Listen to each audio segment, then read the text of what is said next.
नमस्कार आपल्या युट्यूब फॅमिलीला. ऍक्च्युली व्हिडिओला सुरुवात करण्याआधी आता मी तुम्हाला एक व्हिडिओ क्लिप तुमच्यासोबत शेअर करते, तो बघा आणि मग आपण पुढे सुरुवात करूयात. ओके.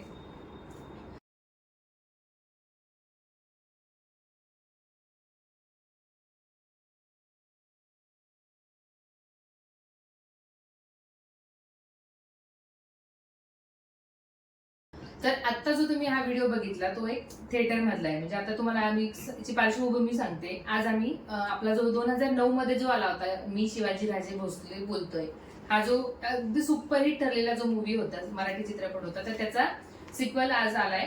म्हणजे तो आज आम्ही बघून आलो. तर त्याचं तुमचं थिएटर मधलं जे चित्र आहे की मराठी चित्रपटांची काय अवस्था आहे, तर ह्या संदर्भातला हा व्हिडिओ तुम्ही बघा आणि मग आपण त्याचं ब्लॉगच्या संदर्भातली काय संकल्पना आहे आणि याचा रिव्ह्यू आणि अनेक छोट्या छोट्या वेगवेगळ्या पैलूंवर आपण आज बोलणार आहे मराठी सिनेमा. ऍक्च्युली आधी मी मयूरला विनंती करेल की आपण इथे सोबत आधी बसूयात आणि मग एक एक पैलू असा उलगडत जाऊयात. की ऍक्च्युली झालं असं की आता या वर्षी, तर ह्या वर्षी म्हणजे 2025 मध्ये जे एक मराठी अवॉर्ड्स, नॅशनल अवॉर्ड्स जे जाहीर होतात, आपण म्हणजे तुम्हाला पार्श्वभूमी सांगते मी. नॅशनल अवॉर्ड जे जाहीर झाले त्याच्यामध्ये कायमच मराठीच्या सिनेमांचा डंका राहिलेला. म्हणजे कायमच मराठी सिनेमाला बऱ्यापैकी चित्रपट दिग्दर्शक असू देत, सिनेमा असू देत, छान छान बालकलाकार असू देत, प्रत्येक सुवर्ण कमळ असू देत, वेगवेगळ्या कॅटेगरीमध्ये जे मराठी सिनेमाला कायमच स्थान मिळत आलेलं आहे. मग जर असं असेल आणि जर तुम्ही ही क्लिप बघत असाल तर मराठी सिनेमांचा जो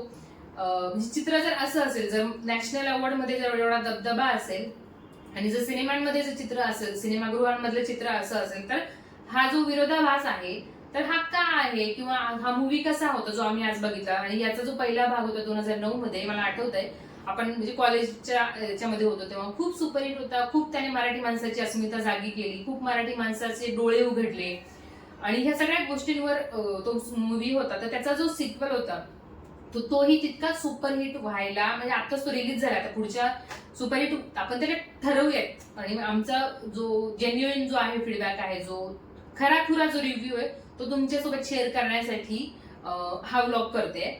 तर व्हिडिओ कृपया शेवटपर्यंत बघा. मला किती व्ह्यूज मिळत आहेत किंवा किती सबस्क्रायबर मिळत आहेत यासाठी मुळातच माझं ध्येय हे नाहीये, कारण कलाकार या गोष्टींबद्दल मला स्वतःला खूप आस्था आहे. त्यामुळे मला आपल्या चॅनलचं नावच मुळात द आर्ट ऑफ लाईफ आहे, त्याच्यावरून तुम्ही ओळखू शकता. तर आपण जास्त पुढे न जाता आपण जेन्युइन रिव्ह्यू आधी मयूरचा घेऊयात, मग मी माझा शेअर करते आणि वाटल्याचा इतरही पैलू हळूहळू उलगडूयात, कारण मी थोडासा डेटा घेऊन इथे बसली आहे. तर आपण जेन्युइन रिव्ह्यू काय वाटतं, मूवी कसा होता.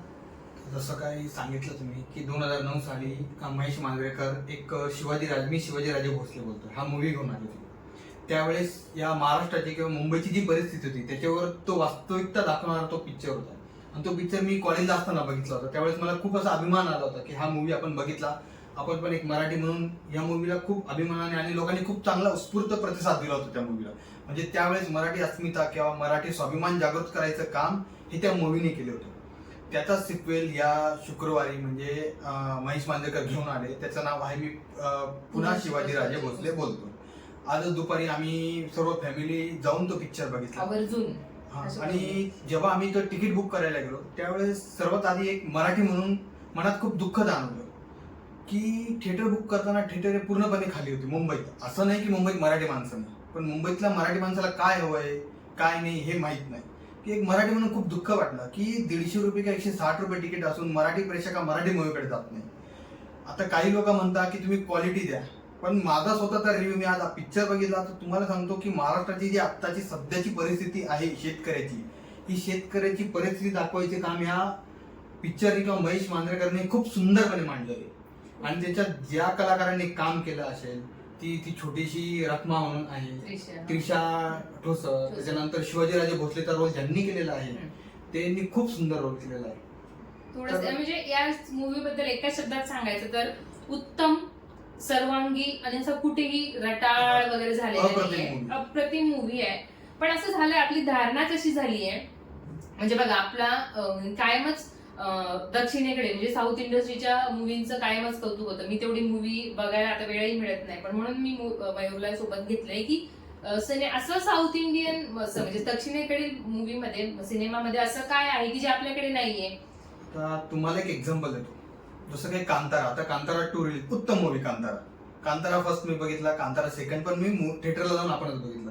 कांतारा 1 अप्रतिम मूवी होता. म्हणजे त्या लोकांनी काय केलंय की त्यांच्या प्रदेशात जी त्यांची कल्चर किंवा जी त्यांची संस्कृती ती दाखवली, ती लोकांना आवडली आणि छान होती, आपल्याकडच्या लोकांना पण आवडली. कांतारा 2 आम्ही मूवी बघायला गेलो, ऍटलीस्ट 300 रुपये तिकीट होतं. कांतारा 300 रुपये तिकीट होतं आणि हाऊसफुल मूवी. सेम त्यांचं दैव दाखवलं गेलं, त्यांचं कल्चर, ते त्यांचं कल्चर त्यांनी जपलं. पण आज आपल्या महाराष्ट्राची जी दाहक परिस्थिती, शेतकऱ्याची जी वास्तविकता मांडायचा महेश मांजरेकरांनी प्रयत्न केलाय, ती लोकांना, मला माहित नाही की मी थिएटर मधलं जे ऑडियन्स बघितलं की मला असं लोकांना का असं वास्तविकता बघायला आवडत नाही. की आज तुम्ही बघताय जसं काही मराठवाड्यात जो दुष्काळ पडलाय त्याचं तुम्हाला दिवसेंदिवस असा हे होत हलाखीत चाललाय. म्हणजे त्याला म्हणतो ना की कोणाचा काही सहारा नाही. पण त्यातही आपल्याला फक्त एंटरटेनमेंट हवंय, की Entertainment आपल्याला फक्त एंटरटेनमेंट करणारी मूवी हवेत. पण आपल्याला आपली स्वतःची जाणीव असावी किंवा आपल्या संस्कृती जपण्याचं आपलं काहीतरी कर्तव्य आहे असं आपल्याला कुठेच वाटत नाही. असं त्या थिएटर मधलं जे चित्र आहे, जो तुम्ही व्हिडिओ बघितला, तर ते चित्र बघून कुठेही असं वाटत नाही मराठी माणसाला की मुळात सांगू. त्याचा आता विषय थोडासा भरकटवते मी आता, कारण आपण मुळात बोलूयात. बरं, आता हा जो मूवी आहे त्याच्या स्टारकास्ट बद्दल आधी बोलूयात आणि मग आपण इतर विषयांकडे बोलूयात. ओके, तर ह्या मूवीमध्ये इतकी अप्रतिम स्टारकास्ट आहे. म्हणजे सगळे कलाकार आपल्याकडे, एकदा राज ठाकरेंनी म्हटलं होतं की साऊथ मध्ये स्टार्स आहेत आणि आपल्याकडे कलावंत आहेत, मातीशी जुळलेले कलाकार. म्हणजे आणि तुम्हाला म्हणजे जर तुम्ही कांतारा बघितला असेल तर त्याच्यामध्ये तुम्हाला फक्त रिषभ शेट्टीच दिसतो. पण या मूवीमध्ये ती छोटीशी त्रिशा असू देत, 5 वर्षाची अभिनय करणारी ती असू देत, एखादा तो इन्स्पेक्टर असू देत, सयाजी शिंदेचा उत्तम म्हणजे नेहमीसारखा ऍज युजल उत्तम अभिनय सयाजी शिंदे. परत मकरंद मंगेश देसाई, बॅरिस्टर वकिलाचा रोल ज्यांनी केलाय, आणि सगळ्यात महत्वाचा कॅरेक्टर म्हणजे आपले शिवाजी महाराजांचा रोल ज्यांनी केलाय तो अभिनेता सिद्धार्थ बोडके. म्हणजे तो नवखा आहे, कारण त्याला आपण फारसं काही कुठल्या रोलमध्ये असं फार नावाजलेला अभिनेता आहे, खूप प्रसिद्ध अभिनेता असं अजिबात नाही. पण त्याचा अभिनय, त्याने असं असतं प्रत्येक कलाकाराचं की आपल्याला एकदा तरी आयुष्यात शिवाजी महाराजांचा रोल करायला मिळावा असं प्रत्येक कलाकाराची इच्छा असते. तर त्याने त्याचा पूर्ण जीव लावलाय त्या रोलसाठी. ती अभिनय म्हणजे पूर्ण खाल्लाय त्या एका कॅरेक्टरने पूर्ण मूवी हे केलं. पण त्याच सोबत आपल्याला इतर कॅरेक्टरही लक्षात राहतात की त्रिशाच्या बोलण्याने सगळ्यांच्या डोळ्यात अश्रू येतात. परत तो बॅरिस्टर असू देत, वकील असू देत, पोलीस असू देत, आत्महत्या करणाऱ्या त्या त्रिशाचा बाप असू देत, असे सगळे कॅरेक्टर्स आपल्या लक्षात राहतात. असं म्हणजे सगळ्यांना न्याय देणारा मूवी आहे की मूवी आणलाय परत एकदा आपल्यासाठी. म्हणजे फार कमी दिग्दर्शक आहेत मराठीत की एक वेगळ्या विषयासह घेऊन येतात आणि काहीतरी वेगळं दाखवण्याचा प्रयत्न करतात. तसंही मराठीमध्ये फार प्रयोग करायला वावच नाहीये. असे कुठेतरी कानाकोपऱ्यात मूवी येतात जातात, थिएटरही त्यांना मिळत नाही. तर जर असा एक मूवी आलाय, एवढा छान मूवी आलाय, तर मग मराठी माणसाला म्हणजे काय प्रॉब्लेम, काय म्हणजे कुठे चुकतोय. आता महेश मांजरेकरांनीच त्या दिवशी म्हटलं होतं गेल्या पुढच्या काही वर्षांमध्ये मराठी सिनेमा हा पूर्ण संपून जाईल आणि आता तुम्ही थिएटरकडे वळा, असं त्यांनीच म्हणजे सल्ला दिलाय कलाकारांना की तुम्ही आता थिएटरकडे वळा, मराठी सिनेमा हा आता संपल्यात जमायचं त्यांनीच म्हटले. एआयमुळे जो सिनेमा आता त्यामुळे आता थिएटरकडे वळायचं आणि मराठीला किंवा महाराष्ट्राला जी थिएटरची रंगभूमी लाभली त्याच्यात कोणत्याही राज्याला लाभलेली नाही. तर असं त्यांचं हे होतं. तर महेश मांजरेकर हा खूप त्यांनी अजून एक गोष्ट म्हणजे अशी जाणवली या मूवी बघताना की मी नॉर्मली कोणतीही मूवी बघताना असं माझ्या डोळ्यातून पाणी येत नाही. पण आज हा मूवी जो बघितला, जी शेतकऱ्याची दाहकता बघितली, यासाठी म्हणजे दोघं डोळ्यातून खूप मी असे लोक बघितले की रडत होते. माझी 5 वर्षाची लहान मुलगी पण रडत होती. किती शेतकऱ्याची किती वाईट परिस्थिती आहे महाराष्ट्रात सध्या झालेली आहे. म्हणजे अवकाळी पाऊस म्हणा किंवा मालाला हमी भाव न भेटणे, परत त्यांच्या ज्या योजना आहेत त्या शेतकऱ्यांपर्यंत न पोहोचणे, सरकारी यंत्रणा तिथपर्यंत न पोहोचणे. आता जसं काही मी सांगितलं की मराठवाड्यात जो दुष्काळ पडला होता, मराठवाड्यात जो ओला दुष्काळ आलेला, त्याच्यासाठी मी तुम्हाला एक सांगू इच्छितो की आम्ही जस्ट ठरवलं की आपण काहीतरी करूया त्यांच्यासाठी. तर आम्ही ठरवलं की आपण त्यांना काहीतरी देऊया, शेतकऱ्यांना जी मदत होईल ती करूया. तर प्रत्येक व्यक्तीला, आपल्या मराठी माणसाला, जो शेतकऱ्यांची मुलं आहे, याला 2-2, 3-3 वेळा सांगावं लागलं की आपल्याला मदत करायची, तुम्ही काहीतरी पुढे व्हा. शेतकऱ्याची मुलं नोकरदार वर्ग जे डोमिनोज मध्ये, बर्गर किंग मध्ये किंवा कुठे सहज जाताना हजार रुपये 1000-2000 रुपये सहज खर्च येतो. करतात. पण शेतकऱ्याची गोष्ट आली तर तुमच्याकडनं तिथून 500 रुपये नाही. 500 रुपयाची एक नोट निघू शकत नाही. निघत हे आपलं म्हणजे आपण शेतकऱ्याला वाचवणे आपलं कर्तव्य म्हणजे आहे. आपल्या- ते जर गेले किंवा एकदा शेतकरी संपला की आपण संपलो, त्याच्यामुळे ते आपलं कर्तव्य आहे असं मला वाटतं. आपल्या ताटात आपण जो 2 घास खातो किंवा जे आपण खातो ते फक्त त्या शेतकऱ्यामुळे. आज त्यांनी जर त्याच्या शेतात राबणं किंवा त्यांनी फक्त त्याच्यासाठी पिकवणं जर सुरुवात केली ना तर सर्व जनतेला माती खाल्ल्याशिवाय पर्याय नाही. उपाशी आपल्याला मराठी आपले दिवस येतील. आणि मुळात ह्या सिनेमामध्ये हा विषय मला वाटतं शेतकऱ्यांविषयी अनेक मूवीज आली, यापूर्वीही आल्या आणि या नंतरही येतील कदाचित. पण शेतकऱ्यांचं म्हणजे स्वतः शिवाजी महाराजांना अवतरावं लागतं आणि या गोष्टींवर आता माहितीये की सिस्टम एवढी काही सोपी नाहीये की एक माणूस येणार, कारण ही सगळी चेन असते, एकमेकांचे खाते भरणारी किंवा एकमेकांना सगळे सांभाळून घेणारी ही चेन असते. एवढं सोपं नाहीये, म्हणजे मूवीचे ते जेवढं सोपं दिसतं तेवढं तर नाहीये. पण हा मूवी काहीतरी सांगू इच्छितो हे आपल्यापर्यंत पोहोचलं आणि आपल्या मार्फत आपल्या हातातून एक जरी शेतकरी वाचला की आपल्या हातातून आपला दृष्टिकोन जरी बदलला शेतकऱ्याकडे बघण्याचा किंवा आपल्या मराठी माणसाकडूनच खरेदी केलं तरी मला वाटतं आपण मूवी पुरते पैसे तरी वसूल झाले असं म्हणायला हरकत नाही. पण काही मूवी जे असतात डोळ्यात अंजन घालणारे असतात, तर मला वाटतं त्यापैकी एक आहे. आणि आपला म्हणजे आता कांतारा मूवी बघितलं, उत्तम मूवी, आपण भारतीय सिनेमा म्हणून बघूया त्याच्याकडे, उत्तम मूवी होता. पहिला भाग थोडासा रटाळ होता, काही कळलं नाही, पण एक प्रोपगंडा तयार झालेला असतो की खूप सारं मार्केटिंग, खूप सारा पैसा आहे साऊथ इंडियाकडे, साऊथ मूवीजकडे, तर आपलं तेवढं बजेट नाहीये. पण विरोधाभास मी सांगते, त्यांची जी कांतारा मूवीमध्ये जे काही टेक्नॉलॉजी यूज केली, म्हणजे व्हीएफएक्स असू दे, प्रचंड मोठा म्हटले करोडांचे सेटअप, हा 100 कोटीमध्ये तो मूवी जर बनवला आणि एवढा चालला किंवा मार्केटिंगवर एवढा भर असतो की साहजिक आहे तुम्ही तेवढं वातावरण निर्मिती करता आणि हाऊसफुल होणार.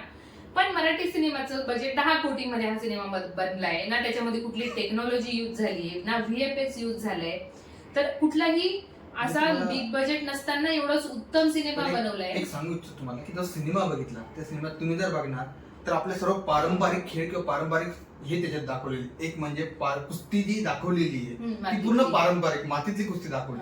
दुसरं जो गोंधळ जागरण किंवा देवीचं दाखवलेले ते पूर्ण जागर पारंपरिक उत्तम, अतिशय उत्तम जागर देवीचं दाखवलेले किंवा शेतकरी, शेती, आपलं गाव हे अतिशय उत्तम वर्णन म्हणजे दाखवलेलं महेश मांजरेकरांनी. आता तुम्हाला सांगते 2009 मध्ये जो मूवी आला तो त्यावेळेस टेक्नॉलॉजी एवढी काही ऍडव्हान्स नव्हती, ड्रोन वगैरे असं काही नव्हतं, पण सिनेमाने थोडीशी काट टाकल्याचं दिसलं. याच्यामध्ये उत्तम पद्धतीने ड्रोनचा वापर केलाय, उत्तम पद्धतीने असे टॉप शॉट्स घेतले, कारण आपलं अपेक्षा आता बदलल्या आहेत ह्या जनरेशनच्या की त्यांना आणखी थोडंसं फायटिंग वगैरे बघायला आवडतं. ती फायटिंग सुद्धा आहे, खूप उत्तम पद्धतीने हाताळण्यात आलेले, म्हणजे ऍक्सेप्ट करून हाताळण्यात आले की छान छान शॉट्स घेतलेत. उत्तम मातीतला सिनेमा, असं चकचक वगैरे चकाचक असं काही नाहीये, मातीमध्ये गावाखेड्याकडचंच चित्रीकरण आहे, पण खूप आपलंसं वाटतं, सगळ्यांचा अभिनय आपलासा वाटतो. म्हणजे शशांक शिंदे आहेत आणि त्यांचा अभिनय तर नेहमीच उत्तम असतो, त्यांचा असू दे. सयाजी शिंदे कायम इन्स्पेक्टरच्या रोलमध्ये भाव खाऊन जातात ते आहे.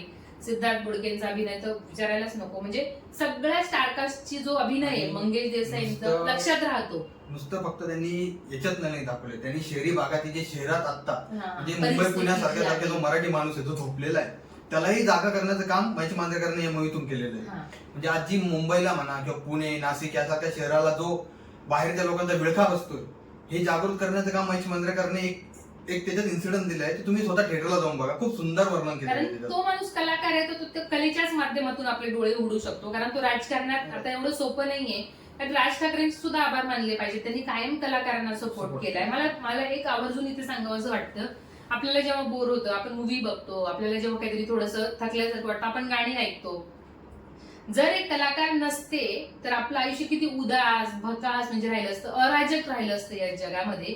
तर मला वाटतं कलाकारांसाठी आपण 150 रुपये तर काढूच शकतो, महिन्याला 150 रुपये आपण तेवढं करू शकतो. कारण म्हणा किंवा मराठी सिनेमा हा आपला थिएटरमध्ये जाऊन बघण्यासाठी किंवा मराठी संस्कृती आहे सिनेमा हे नाव आपल्याला आपल्या महाराष्ट्रात हे करण्यासाठी, जसं काही त्या मूवीमध्ये तुम्हाला एक सीन सांगू इच्छितो मी की महाराजांनी एक सीन सांगितलं होता त्याच्यातला की आता जे शेतकरी आहे ते शेतकरी म्हणजे कोण, ते शेतकरी म्हणजे शेतात राबणारे कुणबी, आणि जेव्हा लढायला जातात त्यावेळेस क्षत्रिय. म्हणजे किती सुंदर, शेतकरी हा क्षत्रिय होता, यांच्याच आधारे स्वराज्य निर्माण झाले, शेतकऱ्याच्या आधारे, असं तिथे सांगितलं गेलेलं आहे त्या मूवीमध्ये. तर मग ह्या सिनेमा मला तेच वाटतं की जर कलाकारांबद्दल मी एक सांगू शकते की हे जे कलाकार आहेत जे आपलं वेगवेगळ्या माध्यमातून मनोरंजन करतात, नाटक असू दे, त्यांचे शिफ्ट आणि त्यांचं त्यांच्या कुटुंबाकडे दुर्लक्ष करून कारण मला माहिती माझे कलाकार काही ओळखीचे आहेत, त्याच्यामुळे त्यांचे कुठलेही शिफ्ट असतात, त्यांचं घरादारापासून ते महिने लांब राहतात. जर एवढा त्याग करून जर ते आपले अंजन आपल्या डोळ्यात घालत असतील, आपले एंटरटेनमेंट करत असतील, तर अशा कलाकारांसाठी मला वाटतं आपण 150 रुपये काढणं आपण आपला एक सवयीचा भाग करून घ्यावा असं माझी अपेक्षा आहे. आपण जर म्हणजे 1000 रुपये आपण मॉलमध्ये शॉपिंगला याच्यामध्ये घालू शकतो, तर कलाकारांना मदत म्हणून की आपलं एक संस्कृती जपण्यासाठी तर नक्कीच 150 रुपये काढू शकतो. किंवा बर्गर किंगला गेल्यावर तुम्ही एका वेळेस गेले तुमचे 1000-1500 रुपये जातात. 150 रुपये म्हणजे फक्त कशासाठी की आपल्या महाराष्ट्राचा जो संस्कृती दाखवलेली ते कल्चर दाखवलं गेलं त्यासाठी तुम्ही खर्च करू शकता. असं नको व्हायला की काही दिवसात मराठी सिनेमा हा नुसता नावापुरता राहिला. पण मुळात संस्कृत ज्यांनी मराठी सिनेमा ज्यांनी हे केला, इन्व्हेन्शन केलं, आपण बोलतो की जे आपले फाळके, दादासाहेब फाळके जे नाशिकचे होते, त्यांनीच मुळात या संस्कृतीची मुहूर्तमेढ रोवली. त्यांनी सिनेमा आपल्या मातीत आणला.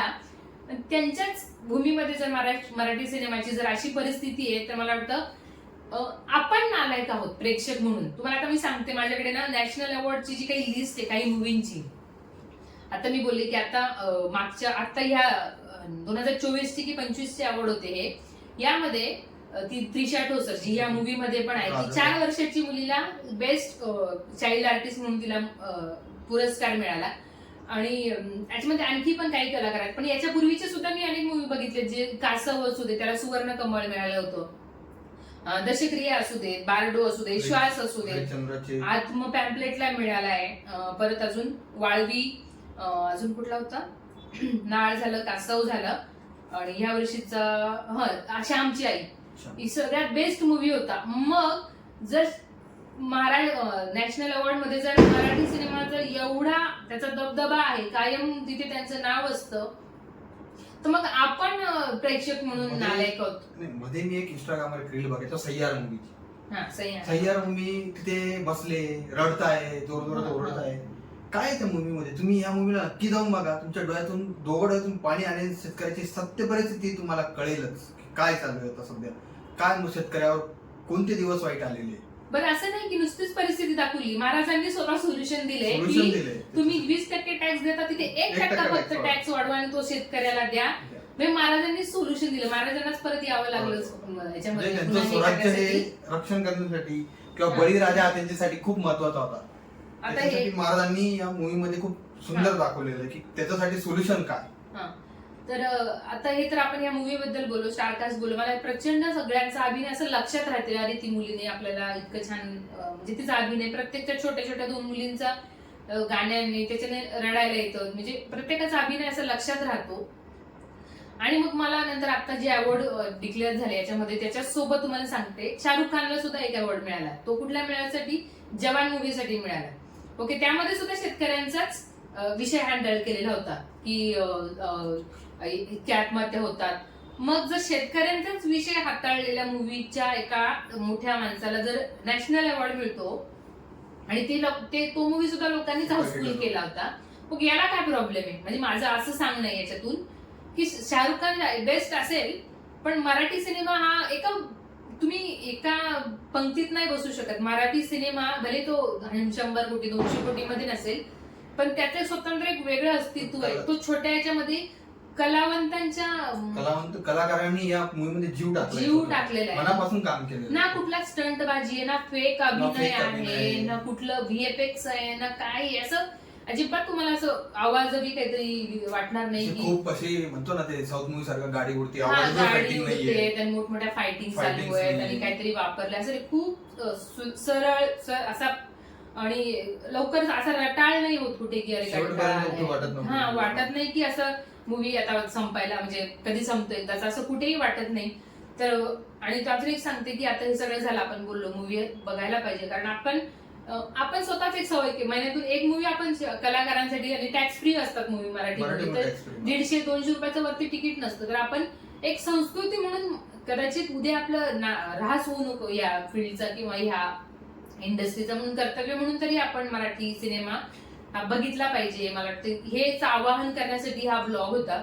अजून एक असं आहे की जसं त्या याच्यात की महाराष्ट्राला जो संस्कृती, जो नाटक, जे कलाकारांचा वारसा लाभलाय ना, मी सांगू इच्छितो की महाराष्ट्र आणि पश्चिम बंगाल हे 2 राज्य सोडले की तर कोणत्याही राज्याला एवढा असा सांस्कृतिक वारस लाभलेला नाहीये. नाटकांचा म्हणा किंवा कसलाही हे नाटक कलाकार खूप अप्रतिम. म्हणजे मला असं वाटतं की महेश मांजरेकरांचे धन्यवाद देतो की त्यांनी हा मूवी पण खूप छान बनवलेला आहे. खूप म्हणजे आणि मला त्यांचं मागे पण एक मूवी होता जुनं फर्निचर म्हणून, किंवा म्हणजे वेगळ्या विषय हा माणूस घेऊन येत असतो. फार कमी दिग्दर्शक आहे, रवी जाधव सोडला किंवा तो दिग्पाल लांजेकर आहे, ते पण वेगवेगळे मूवी असतात. मग मला वाटतं की जर नॅशनल फिल्म अवॉर्ड जर सरकारकडे जर दिले जात असतील आपल्या मराठी मूवीजला, सिनेमाला, तर मला वाटतं आपण प्रेक्षक म्हणून कमी पडतोय.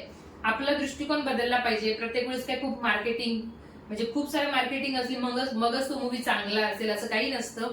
आपण थोडं चोखंदळ बनणार आहेत की नाही, कारण एखादी गोष्ट जर आपण घेत असू, पैसे देत असू ना, आपल्या ज्या अशा अपेक्षा असतात की त्याने हे केलं पाहिजे, ह्या राजकारण्यांनी हे केलं पाहिजे, ते केलं पाहिजे, सगळ्या जबाबदाऱ्या ह्या काही त्यांच्या नसतात, आपला म्हणूनही काहीतरी जबाबदारी माध्यमातून अजून मी एक गोष्ट सांगतो, ते मूवीच्या थोडं साईडला आहे की बाबा आपण जर शेतकऱ्या, आता खूप साऱ्या ठिकाणी बघा तुम्ही की शेतकरी बाजाराला बसलेले असतात, आपण तिथे जातो, ते 10 रुपयाच्या कोथिंबीरच्या जुडीसाठी दिवसभर बसलेले असतात पाऊस उन्हामध्ये.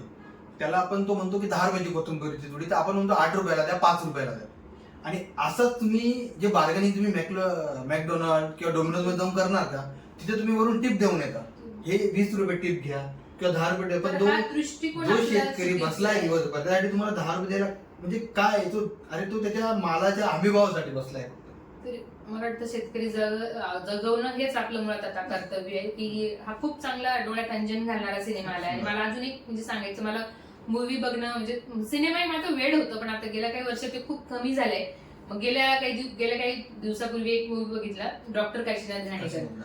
म्हणजे तो मूवी झाला 10 वर्ष झाली त्याला रिलीज होऊन. मला टर्निंग मी तो आता बघितला, मला स्वतःलाच वाटलं की मी खूप चांगला मूवी एवढ्या दिवस बघितला नव्हता, मिस केला. मला वाळवी बघायचा आहे, पण खरंच असं काही वेळेस काही मूवी मिस होता. मग असं वाटतं की अरे दशावतार बघा, जर 100 कोटींचं जे कांताराचं बजेट होतं ते जर मराठी मूवीला दिलं तर अप्रतिम मूवी मराठीमध्ये जगाच्या पटलावर नाव लौकिक मिळेल असं मराठीमध्ये टॅलेंट आहे, कलावंत जे बोलतो ना की मराठीमध्ये जो कंटेंट आहे की ते जीव ओतून करतात, नुसता अभिनय नाही करत. अजून सांगतो की आता सर्वात म्हणजे असं कांतारा जागी ओके, पण त्याच्यापेक्षा जो उत्कृष्ट म्हणजे दशावतार दिलीप प्रभावळ सारखा एक कलावंत जो आपला जीव त्याच्यात टाकतोय, अप्रतिम मूवी दशावतार. अभिनय जो म्हणतात ना, हा नुसता फक्त याच्यापुरता नाही राहतो, त्यांचा जीव ओतून ही लोक अभिनय करतायत. तर मला वाटतं आपण प्रेक्षक म्हणून थोडंसं आता बदलूयात थोडस यार, की बाद झालं हे. काहींना क्लबला जायला आवडतं, पबला जायला आवडतं, मला ते माहिती नाही, पण आपल्याला तुम्ही जा, तुमचा हॉबी एन्जॉय करा. पण या जे अशी मूवी असतात वास्तविकता दाखवणारी किंवा आपल्या कल्चर संस्कृती दाखवणारी, मुळात मूवी सिनेमा नाटक याकडे ना एंटरटेनमेंट म्हणून बघणंच बंद करा आता. आणि नुसतं तुम्ही नका की तुमच्या लहान मुलांना पण घेऊन जा ते मूवी दाखवण्यासाठी, कारण त्यांच्या ह्याच्यात पण आताच बीज रोवलं पाहिजे की आपला महाराष्ट्र काय आहे, आपलं मराठी काय आहे, आपली मराठी संस्कृती काय, की आपले मराठी चित्रपट काय, हे त्यांना आतापासूनच रुजवा. नाहीतर मराठी सिनेमा राहील का नाटक तरी बऱ्यापैकी चाललंय सध्या. मराठी नाटक कुठेच नाहीये की जिथे म्हणजे मराठी नाटक इतकं कुठेच कोणत्याच राज्यामध्ये नाटकाला एवढं चांगलं प्रेम नाही मिळत तेवढं. आम्ही सुद्धा महिन्यातून किंवा 2-3 महिन्यातून एकदा नाटकाला जात असतो, कारण नाटक हे माझं खरंच पहिलं प्रेम आहे. तर मूवी थोडंसं आता दुर्लक्ष झाले, पण मला असं वाटतं की एक मूवी असा बघितला पाहिजे, यांना सपोर्ट करायला पाहिजे. आपल्याकडून आपल्या हातून जितकं चांगलं होईल, जितकं करता येईल तितकं करत राहावं असं वाटतं. आणि मला एक पॉइंट फक्त शेवटचं सांगायचं आहे की जो काशीनाथ घाणेकर मूवी बघितला, सुबोध भावे असला अभिनय म्हणजे भारी केलाय, एवढा सुंदर अभिनय केलाय की तो कलावंत अभिनय काय प्रकार असतो ना, म्हणजे इतरही अभिनय करतात, पण तो एक त्याला याच्यातून एवढंच सांगायचं की मराठी मूवीचे कलाकार जे ते खूप जीव तोडून काम करतात, किंवा त्याच्यात कलाकार जन्मत आहे की मराठी कलाकारांमध्ये, म्हणजे त्यांना तुम्ही क्लासेस म्हणा किंवा टेक ऍक्शन मध्ये नाही गुंतू शकत. त्यांच्या मनातून त्यांना हा रोल दिला आहे, त्यांना हा रोल करायचा, तर जिवंत राहून जिवंत टाकून, जसं शिवाजी महाराजांचा रोल जो केलेला आहे जिवंतपणे शिवाजी महाराज दाखवले. त्यांनी म्हणजे इतकं वाटलंय की मी एकदा मला आयुष्यात मिळालाय हा रोल, तर मी करणार पूर्ण जीव शिवाजी महाराज जिवंत करण्याचा प्रयत्न शहर आहे तो पूर्ण. आतापर्यंत तुम्ही बघितलं की शिवाजी महाराजांचे रोल हे डॉक्टर अमोल कोल्हे, त्याच्यानंतर आपले केलंय शरद केळकर झाले, चिन्मय मांडलेकर झाले, स्वतः महेश मांजरेकरांनी पहिल्या मी शिवाजीराजे भोसले मध्ये केलाय, आता यांनी पण असं वाटत नाही कुठे की नाही यांनी रोल करायला नव्हता पाहिजे शिवाजी न्याय महाराज. देण्याचा खूप प्रयत्न चांगला रोल केलाय, केलेला आहे, मनापासून खूप न्याय सुंदर. देण्याचा प्रयत्न केलाय. तर असं वाटतं की तरी आपले मराठी सिनेमा कलाकार म्हणजे त्यांची अवस्था अशी की ते ठाणे कळवा अशा एकदम याच्यामध्ये चाळीमध्ये राहणारे, माडाच्या घरांमध्ये राहणारे असे कलाकार आहेत. जे कलाकार आपलं इतकं जीव ओतून काम करतात आणि आपले जे हिंदीतले जे इथे येऊन पोट भरतात बाहेरून, ते आज मोठमोठ्या करोडांच्या फ्लॅट मध्ये राहतात. मला एक कलाकार म्हणून आणि कलाकारांबद्दल आस्था मराठी असणारी म्हणून मराठी म्हणून मला ते त्रास होतो या गोष्टी बघताना. तर कलाकारांना सपोर्ट करणं मला आपलं कर्तव्य वाटतं. असं नाही की मराठी मूवीला जर पुरस्कार मिळाले नसते तर मग वेगळी गोष्ट आहे. आज जर राष्ट्रीय पुरस्कारापर्यंत जर एवढी मोहर आहे त्यांची, तर मग प्रेक्षक म्हणून आपण फेल आहोत असं मला वाटतं. तर ह्या सगळ्याचा उहापोह करण्यासाठी हा ब्लॉग होता. तर सर्वांनी तर तो मला वाटतं तुम्ही थोडासा विचार करावा. हा रिव्ह्यू साठी नव्हता. रिव्ह्यू तर अनेक लोकांनी केले सुद्धा असतील, पण ही तळमळ होती. मुळात तळमळ सांगण्यासाठी ब्लॉग होता की नाही आवडला तरी जा, महिन्यातून एकदा जा, 2 महिन्यातून एकदा जा, पण जा. अरे कलाकार जगले पाहिजेत. उद्या आपल्याला बोर झालं, आपल्याला कंटाळा आला, कोणाची गाणी ऐकणार तुम्ही? आज त्यांनी करून ठेवले की पुढचे 1000 वर्ष आपण ते करू शकतो. लता मंगेशकर यांनी आज एवढं आपल्याकडे खजिना देऊन गेल्यात त्या. तर हे कलाकार जगले पाहिजेत. हेच एक मला आपलं कर्तव्य वाटायला लागले. आता आपण कमवतो आपल्यासाठी तिथेपर्यंत ओके आहे, पण त्यांनाही सपोर्ट करणारी मराठी म्हणून मला कर्तव्य वाटतं. ही तळमळ पोहोचवण्यासाठीच फक्त हा ब्लॉग होता. तर तुम्हाला जर तुम्ही बघून या, नाही आवडला किंवा तुमच्या ज्या काही प्रतिक्रिया असतील त्या कमेंटमध्ये नक्की सांगा. मग ही तळमळ तुमच्यापर्यंत पोहोचली का? म्हणजे आम्ही जो ब्लॉग केला तर ते त्याचं कारण काय होतं, तुम्हाला मूवी बघून काय वाटलं ते फक्त कमेंटमध्ये सांगा. आणि भेटूयात एका नवीन विषयासह पुढच्या ब्लॉग मध्ये. ओके, चलो, धन्यवाद. रेकॉर्ड झाला नाही पण